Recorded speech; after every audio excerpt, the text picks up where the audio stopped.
Welcome back, guys. This is Tracks and Tackles brought to you by Mentzer Outdoors. We're here for episode 10. Yeah, we're made it double digits. Let's get it.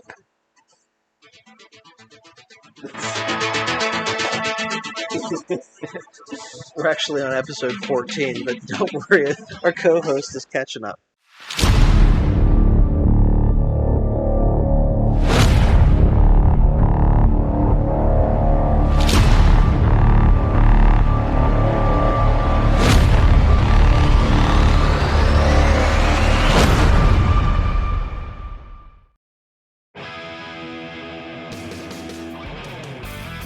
It's showtime. It's one of your favorite shows. If not, maybe you want top 5, top 10. Let's be real. But what's up, guys? My name is Hollywood Horse, and I'm here with Tracks and Tackles. And we're going to get into it today. We're sitting at the cabin here, and nice crisp Sunday morning. The lights shining through the window, rain pitter-pattering through. Had a great night's sleep. Ron was woke up by back scratching mouse. And we had a good hunt up here this weekend, and this episode you're gonna hear us dive into the hunting season so far, and it's currently Sunday, October 29th, and the rut is right around the corner, so we're gonna get a bunch of hunting in the next few weeks, and hopefully have more tales to come, and all the family posse members are gonna be up here. We'll have to break out the gear and get a conversation with them, but Ron, let's get this started. How's hunting season so far? Yeah, let's get it started, man. So, hunting season has been really good from my perspective. Yeah, man, you're seeing deer around each tree and under each bush. I know it's like some years you hunt and hunt. I know last year we were just talking earlier this week about how last year I didn't have any deer going into rifle season. So basically, hunting Pennsylvania for our listeners, archery comes in this year. I'll use as an example. Beginning of October, like the last weekend of September, the beginning of October, and we got a good month and a half of archery. And that's when we do a lot of our hard hunting because the woods aren't hit quite as hard by hunters. The deer aren't spooked yet. They're still in their normal end of summer patterns. And then as the leaves and everything shift and the season changes towards fall, there's increased pressure. They change their patterns. We go from hunting food sources to hunting, pinch points into bedding areas and things like that. Our tactics have to shift, but we get this like month and a half period to hunt. And last year, I didn't have any deer in the freezer, and I was complaining about it a little bit in rifle season. So then rifle in Pennsylvania comes in always the week after Thanksgiving. So kind of a holiday tradition. We have Thanksgiving as a family, and then a lot of us go off to hunting camp. And so what does that mean? This year, I'm working a 9 to 5 job. If it's that, it's probably more than 9 to 5. But I'm working, Monday through Friday. I've got my Saturdays are dedicated to hunt, and I try to almost every weekend since the beginning of October. Every weekend but one weekend I've been out, and I can say starting with opening day, every single time that I've gotten out to do, a sit or an extended sit, I've seen deer. So my season so far has been really good. It's like under every rock, everywhere I look, I'm not seeing a ton of deer, but I'm seeing at least some deer, and I've let quite a few pass so far this year. Wow. How many deer do you think you saw so far? Oh, well, math was never a good subject for me. I would say opening day it started. Had myself an encounter with a really big target buck that we've been looking at and attempting to come across. And you never think you're going to see them on opening day, but it was right at the end of the day, and I can get into that story a little bit later maybe. But I saw that rack buck. I saw 3 doe on opening day, so four there, I went hunting on a buddy's property, and I know I saw 3 deer that day, probably in the second week. The third week, it was raining out, so I went and did a little bit of urban hunting, and you can throw everything out the window because once you go into the urban settings, there are deer laying in people's front yards. So I think I counted like 6 buck and 13 doe that I saw on a rainy day. And then I took the following week. I didn't go hunting. I stayed home because you need to make time for family. But then I came up for an extended couple of days, long weekend, to hunting camp this weekend, and didn't see a ton of deer. Didn't see a ton of deer, but did see one or two. Yeah, you did. Now, do you relate your deer seeing to your lucky fedora hat, or what, what, when are you wearing that? And when aren't you? Like the deer you see. Yeah, so you guys will have to follow us on social media to see the lucky fedora, but it's definitely a fashion statement. And yeah, I broke that thing out a couple of years ago just as a joke, and it was another one of those years where there were deer behind every tree. I shot my buck first day at hunting camp that year, wearing the fedora, and well, without getting into telling too many tales, let's just say I ran out of arrows that week. Mm. I had so many opportunities at hunting and seeing quality deer to shoot at. So um, I don't equate luck with the fedora, You're not superstitious. but I wear the fedora when I want to see deer. Yeah, you're not, but you are. The more I think about, man, maybe I need to get something. I don't have a good luck charm or anything I'm superstitious about. But of late, the deer activity's been low, so I got to switch it up. Yeah, I think that the key really is when you find something that works, just don't change it. Right? Don't change it. So if you're not seeing deer, a lot of times it's in our head, I guess. But if if you are seeing deer, you stick with what's working. And if you're not seeing deer, you change your tactic or your strategy just quite a tiny little bit. So you're saying you're not seeing a bunch of deer this year? No, What's man, going I on? don't know what's up. So opening day, I was up here with you and got in my stand, and probably right before daylight, I was getting a little chilly and tried to stand up and slowly put my sweatshirt on. So 3 deer came bolting down the trail I was watching. So I don't know if it was the movement of my sweatshirt or if another hunter came out and pressured them out. But so saw that, and it was an all day sit. So that was all I saw. So that was all the excitement. That was a long sit, man. Yeah. We both sat all day long. Yep. And then little hunting local. Really haven't seen much, but I'm realizing more and more as I get older, you just appreciate the value of nature. Like us out this morning, just hearing those turkeys, like it wakes you up a little bit versus if you didn't see nothing or hear nothing. But I had to sit in the local property behind the house there, and it was too dark. I like to sneak in before they see you, or if they hear you, you hear them leaving and they'll come back because they don't know what it is. But I get to my stand, get set up, and it's dark. You're doing some meditating, letting the eyes shut, and using your ears. But I heard some suspicious leaf crunches, and I'm like, huh.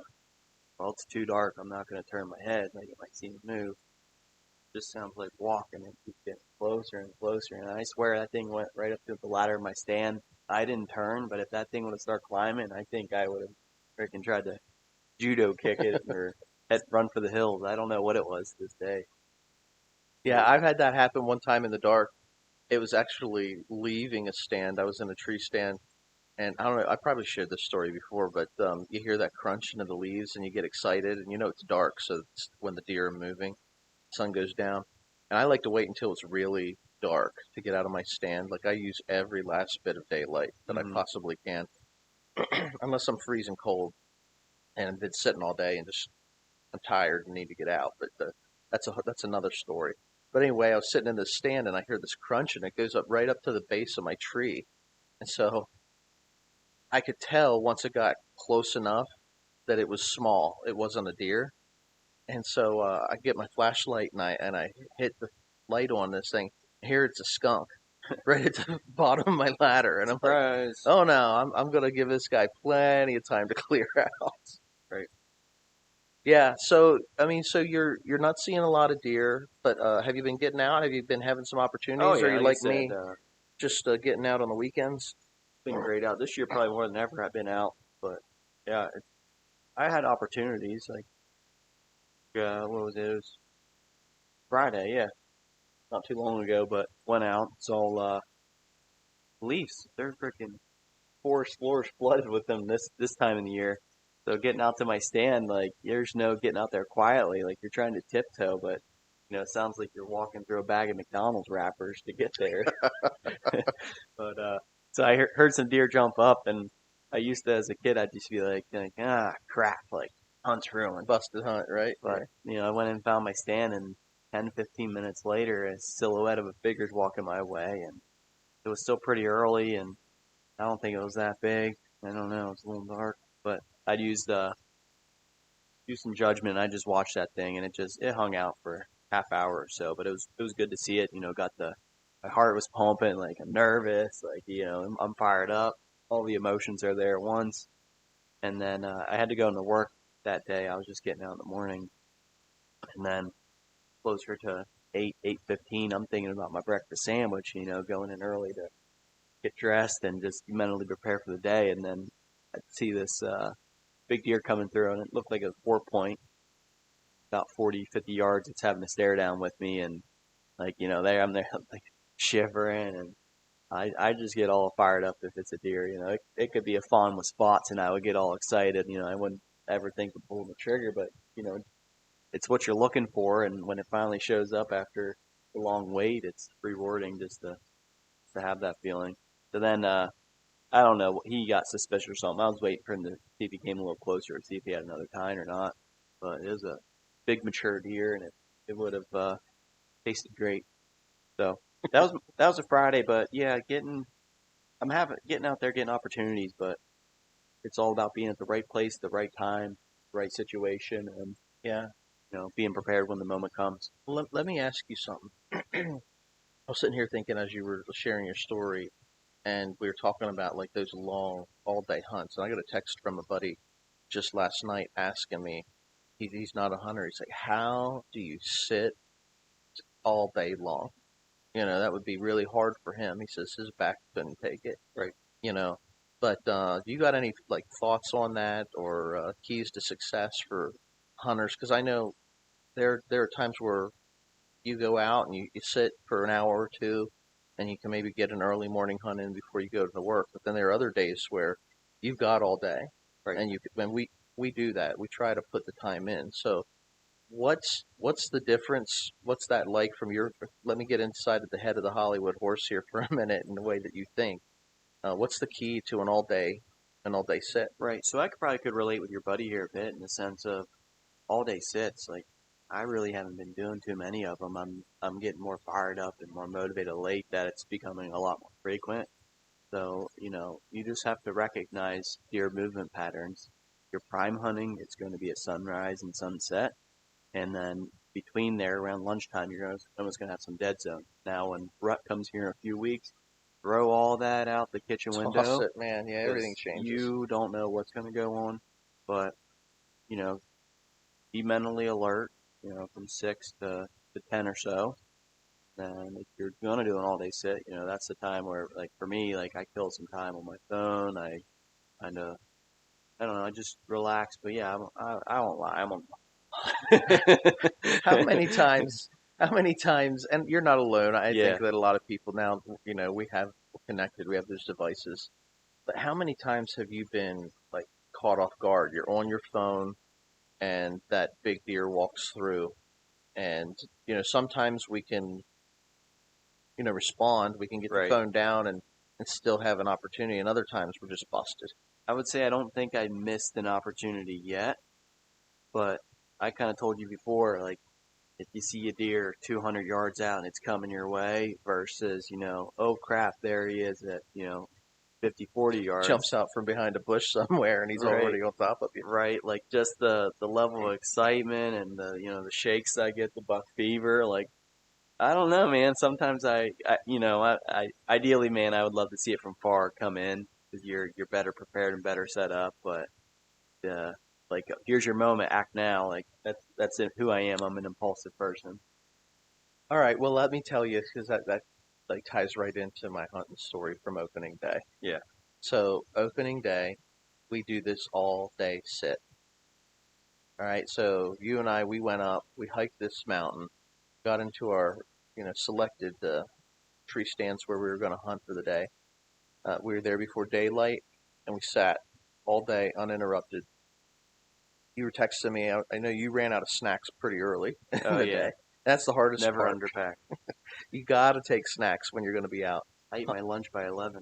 Yeah. And anyway, we made it through it all day, and I hadn't seen anything, but it's the first sit of the season. It was opening day. So I was really excited. I was anticipating it. I live for this time of year. So just being out, being back in the woods, sitting in a tree stand with my bow, um, that was enough for me. I didn't have to see anything. I was just enjoying the outdoor space and the benefits of being outside and the green spaces. So, but it's getting on towards dark and it's starting to get dusk.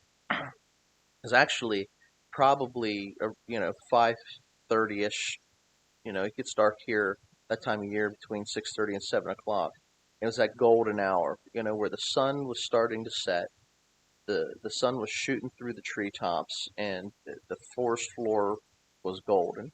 And I saw ivory horns moving in the distance, and it wasn't one of these deer that are right on top of you. He was out there 150 yards, because I'm hunting big timber, Yeah. and I could just see some movement, and so my heart started to pump a little bit. I'm like, all right, we got a buck. This is it. And we've been watching and scouting these deer all summer long, so we know we've got at least three shooter bucks on camera, and we've got there's a lot of little bucks and stuff, but at 100 and let's just call it 100 yards. At 100 yards, where you can still see ivory through grown timber, that's not a little buck, right? So I was getting excited, and uh, I know if it's that golden hour, you only have so much time between first sighting and dark, where it's too dark to shoot. And this guy, he kept on moving through. I mean, I got so excited. I got buck fever. He got to be within probably 60 yards of the stand, and I had stood up, but I had my bow hanging on a hook, but I had my hand on that hook because I was shaking so bad. I was shaking so bad with buck fever because he was one of our target buck. My knees were shaking so bad that it was rattling the metal tree stand ladder that I was in, and I really had to compose myself. My left leg was leaning. I was leaning completely, putting all my weight on the seat of the tree stand to try to keep my legs from shaking the ladder so much. Trying to be quiet. Man, I wish we'd had this audio set up when you came in because you were electric. You were just like, your looks at it all and then you poured it all out. Oh man, you guys definitely should have recorded me. We got to get smarter about those, because now the retelling of the tale is not it's not the same emotion Right, and passion. right. But man, this deer, I got buck fever. I composed myself. I got buck fever again. He hung out so long. I've got buck fever probably 3, 4 times in this one encounter. But that's like you said. The excitement is when you actually are in the woods at the same time. It doesn't matter how big or how small the deer is. Like Yeah. we get excited for this because we're engaging wildlife and their natural habitat. And so this guy came in. I want to say he was within 60 yards. All I heard all afternoon sitting in my tree were acorns dropping out of these oaks on the hilltop that we were hunting. And acorns, it was like raining acorns. And I figured there's plenty of food source. He's going to keep coming through. But he stopped at 50, 65 yards.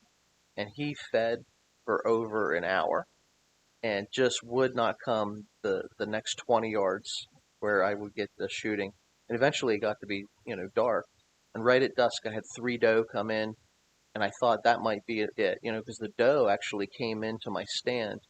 I had probably a 15-yard shot at a big old doe, Love those peanut butter crackers. The peanut butter crackers are the secret to success. You say, are you superstitious? Well, got to have the hunting fedora, and you can make sure you've got the peanut butter crackers in your bag.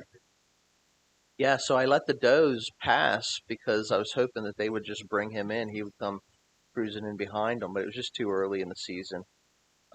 He let those does walk, and I didn't get any opportunity on him. But man, was I pumped because we scout all summer long to have see one of these deer. He was a big one, so that was the opening day story. Always next time. Yeah, and you've been seeing some good ones on camera still. Right. Feeling it. Man, we'll get there. But hey, we're at camp. I think you got a story to share from yesterday, don't you? Well, yeah, I mean, you talk about the contrasting the deer that you see 100 yards away and you walk in versus the one that like just pops out from behind a tree.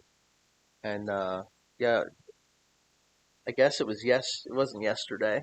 2 days ago, I was up at camp, was waiting on you to show up, and I hunted pretty hard all day and hadn't seen anything. And I want to say about 2:15 in the afternoon, I see this little guy like he just popped up. He was on top of me, like 10 yards away, and I didn't hear him, even though the leaves were freshly on the forest floor and crunching. This deer just like shows up out of nowhere and is looking at me in the tree stand. I was in my climber, so it wasn't a normally positioned one. He just checking me out, and I got some good footage of him just walking through. He walked in front of the trail camera, but the camera I don't think picked him up. But I got him on the cell phone. I was doing some self recording, and got to watch him walk through. So you got a little mid afternoon action. It was a warm, breezy day. It's probably like between 70 and 80 degrees, which is crazy warm for Pennsylvania in October. But yeah, I was just texting you back and forth. You were wrapping up your day at work, and you were going to head up to camp and meet me here at the end of the week. And right at dark, I had a little one come back through, and I thought, well, I need to get some meat in the freezer. So if this little deer walks through, I'm probably going to let him have it. We got the video of you kind of recording yourself emotionless. So hopefully you do get one of the target bucks and we can contrast and compare the differences. Yeah. So anybody that knows me, I'm pretty even keeled. So if you ever meet me, I got emotions. I just don't show them. Like I don't wear them on my sleeve. And we were watching the playback of me taking the shot on this little deer, and I don't know what you said, but it looked like I was on a recon mission. I was just like, You're a sniper. It's your job. yeah, I was just taking care of business.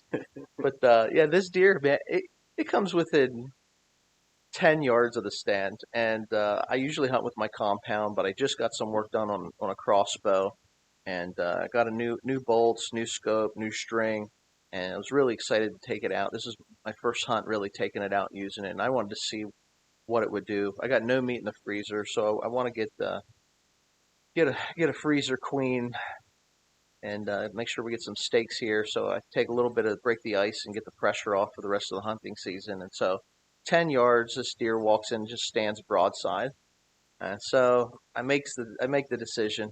I flip the switch off the safety and I let the arrow eat. And so you can see in the video when you're watching me, like I watched this deer. I know it's a 10-yard shot. Like, how do you miss a 10-yard shot? The deer jumps like they do, runs off circles, they maybe 60, 50, 65 yards, just stands there. Now it was doing a little bit of stumbling. I knew that it was hit, and I was just sitting there in the stand watching, just waiting for it to fall over. And this deer doesn't fall over. Like I sat there for 10 minutes, and the deer was just standing there, almost like shock. You were frustrated when you came back to camp. You're like, So, it gets to be dark. The deer's only 60 some yards away, and I don't want to spook this thing and have it run off. But I get down out of my stand. I quietly walk over to, it was only 10 yards from the tree where I made the shot. I recover my arrow. I look at my arrow. It's got blood on it, but it's not like super bright red blood like you would expect to see. Actually, the white fletching. I have red and white fletching on the arrows that I was shooting. The white fletching, it had very, very little blood on it. And so I thought, geez, maybe this wasn't that great of a hit. And so I look around, and there's blood on leaves everywhere. So I was conflicted, right? The fletching and the arrow didn't really tell much of the story, but the leaves were painted blood red, and just walking out, I came back to camp. I was going to give it a little bit of time because I wasn't sure exactly how the hit was. If we needed to give it overnight and come back the next morning, we would have. But like I said, it was warm. But I didn't want to see a deer laying out overnight in 70, 80-degree weather either. So came back to camp, had ourselves a beer, talked it over, reviewed the footage. And this is the great thing about filming your hunts. You can review what happened, put it in slow-mo. We saw it was a good hit. Got fired up. I'm like, let's go get it. We got fired up, and it was a big bright moon out. So we hiked back up top and trailed it. You did an excellent job. I don't know many guys that are excited to go help their buddy go track deer, but you do really good job on tracking these deer. And what do you say? Maybe 75, 100 yards? Yeah, it didn't go too far. Didn't go far. Good blood trail the whole way. It was a great hit. I mean, it was hit him right the way he was angling. We put it through that deer, and yeah, the arrow did the trick. So I think that the deal with the arrow was because that little deer was so close, the arrow went through it before it got much blood on it. I can't make heads or tails of it. I don't understand. Sounds scientific. Yeah, it sounds scientific, but put it right through the right spot. Entry wound, exit wound, and when we were watching the footage on the playback, the thing that got me fired up is when I saw it stumbling. When it was trying to run away, she stumbled a little bit, and when she starts losing her balance, you get excited. So right. So we got meat in the freezer now. Yep. Got to go home today, cut it up, and get it wrapped, and get ready to hopefully do it again next week. Yeah. So what's the rest of the hunting schedule look like? I know we're taking some time off. We're going to spend some more time at camp here. Going to get some good content. What's Yeah. So we'll fire it up. We're going to come up, extended weekend. Come up on a Thursday, and it gives us 3 good days of hunting. And then the following week, when it should be real good after that full moon goes down, we'll be up on a Wednesday in Pennsylvania. You can hunt that Sunday as well. But what I'm looking forward to most is deer hunting, but having the whole gang up here, it's going to be a blast. We always, play some games, have some fun, pick on each other, Pat's not off limits, we might roast him the most, but, there'll be plenty of laughter going around the camp here. And speaking of that, I'm really curious, we reorganized here. We'll have a few of the members on show, but I'm curious what their take is, so we'll have to ask them on camera what they think. Yeah, so we're going to have all the guys from the Mentzer Outdoors hunting team will be in hunting camp next week. And so we're grabbing this opportunity to record a little content while it's fresh. But when we get all the guys up here, we're going to do some recording. We're going to get everybody's take on how their hunting season's going. And what we did was this week we got the jump on them. We're already up at camp, and we rearranged all the furniture and did a little bit of house cleaning here in the cabin. And so it will be interesting to get some feedback from some of the old timers of the team here, these guys that have been doing this a lot longer than us. Anytime you change something, you get positive or negative feedback, but you're going to get feedback. Mixed. It's going to be mixed, but no, excited for that, and just excited for the opportunity. Here we have more time to be out in the woods and more time to be on God's beautiful land He's got up here. Yeah, and so right now what'd you say? We're a little bit past halfway through the archery season, so. And the remaining quarter of season that's left, the rut's going to be kicking in. I think we're seeing some pre-rut activity right now, so it's going to get hot and heavy. Guys are going to get out here into the woods, and we've got the time off of work. We've been waiting all year to use these days. So it's going to be a pretty exciting remainder of this month getting into November. Yeah, I'm fired up. Just get away from work, get out in the woods, hopefully bag a deer, hopefully bag one that I can brag about. But no, just excited for opportunity, man, and being around the crew. So whether I have success or somebody's got to have success. Yep, and we're making the memory. So we got one more thing to do. We got to fill out the logbook. We're gonna vacuum the cabin, and we're gonna get out of here for this weekend. But we're planning on coming back up to camp next week, and we're gonna be doing some more recordings. So be on the lookout for new content, fresh stories. We'll probably get into some storytelling and more depth telling of tales once we get the rest of the group up here. But until next time, follow us on social medias. You can find us at Mentzer Outdoors. You can find us at Tracks and Tackle. And, hopefully all this recording, the footage and things, we'll be able to do some posting, some pictures and video content as we're out in the woods seeing some of this wildlife move through. But appreciate all the love and support from our followers and listeners. And we will be tuning in next time with fresh tales, fresh meat, and freshly killed deer from Tracks and Tackle and the Mentzer Outdoors hunting team. We'll tune in next time. We'll talk to you then. See you guys. Thank you. We love you.